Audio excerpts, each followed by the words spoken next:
Leçon de l'école du sabbat, mardi 7 novembre 2023. L'attente et la mission.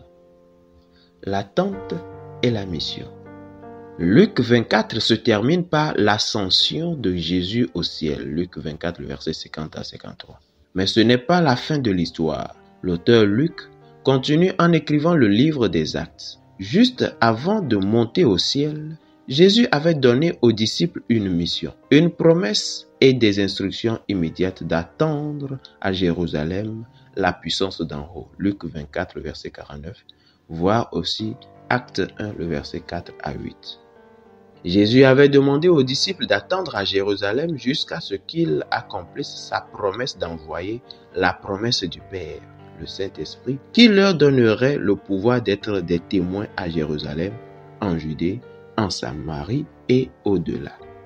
Lisons Actes chapitre 1, le verset 12 à 26. Là, il est écrit: Alors ils retournèrent à Jérusalem de la montagne appelée des Oliviers, qui est près de Jérusalem, à la distance d'un chemin de sabbat. Quand ils furent arrivés, ils montèrent dans la chambre haute où ils se tenaient d'ordinaire. C'étaient Pierre, Jean, Jacques, André, Philippe, Thomas, Barthélemy, Matthieu, Jacques, fils d'Alphée, Simon le Zélote, et Jude, fils de Jacques. Tous d'un commun accord persévéraient dans la prière avec les femmes et Marie, mère de Jésus, et avec les frères de Jésus. En ces jours-là, Pierre se leva au milieu des frères, le nombre des personnes réunies étant d'environ 120, et il dit: Hommes frères, il fallait que s'accomplisse ce que le Saint-Esprit, dans l'Écriture, a annoncé d'avance par la bouche de David au sujet de Judas, qui a été le guide de ceux qui ont saisi Jésus. Il était compté parmi nous et il avait part au même ministère. Cet homme, ayant acquis un champ avec le salaire du crime, est tombé, s'est rompu par le milieu du corps et toutes ses entrailles se sont répandues. La chose a été si connue de tous les habitants de Jérusalem que ce champ a été appelé dans leur langue Akeldama, c'est-à-dire champ de sang. Or, il est écrit dans le livre des Psaumes que sa demeure devienne déserte et que personne ne l'habite et qu'un autre prenne sa charge. Il faut donc que parmi ceux qui nous ont accompagnés tout le temps que le Seigneur Jésus a vécu avec nous, depuis le baptême de Jean jusqu'au jour où il a été enlevé du milieu de nous, il y en ait un qui nous soit associé comme témoin de sa résurrection. Ils en présentèrent deux, Joseph appelé Barsabas, surnommé Justus, et Matthias. Puis ils firent cette prière: Seigneur, toi qui connais les cœurs de tous, désigne lequel de ces deux tu as choisi, afin qu'il ait part à ce ministère et à cet apostolat que Judas a abandonné pour aller en son lieu. Ils tirèrent au sort, et le sort tomba sur Matthias, qui fut associé aux 11 apôtres. Amen.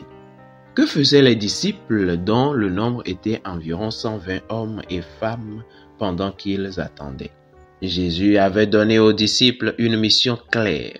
Ils devaient être pour lui des témoins au monde.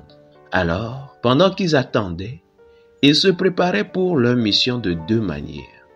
Tout d'abord, Luc dit qu'ils continuaient ensemble les prières et les supplications. Il n'y avait aucun doute dans leur esprit sur la mission que Jésus leur avait donnée et ils avaient chacun accepté cette mission. Cela les avait inspirés à s'unir dans la prière. Luc ne partage pas la raison de leur prière, mais il est certain qu'ils priaient pour avoir la sagesse, la force et le courage d'accomplir la mission ensemble. Quel exemple pour nous! La deuxième chose qu'ils faisaient pendant qu'ils attendaient était de se préparer logistiquement pour leur mission. Judas avait livré Jésus pour être exécuté et s'était ensuite suicidé. Cela avait laissé un poste vacant parmi les 12. Alors pendant que les disciples remplacèrent sous la conduite de Dieu Judas par un autre. En effet, les disciples s'organisaient et planifiaient le début de leur mission. Dans la prise de ces décisions, Pierre avait joué un rôle de leadership. Personne n'avait contesté sa décision. Ils y voyaient tous la sagesse de Dieu. Ils avaient compris et croyaient que Dieu agissait et œuvrait au milieu d'eux. En attendant l'effusion du Saint-Esprit, pour nous aider à accomplir le grand mandat divin, nous devons nous unir pour nous encourager les uns les autres. Hébreux 10, le verset 24 et 25.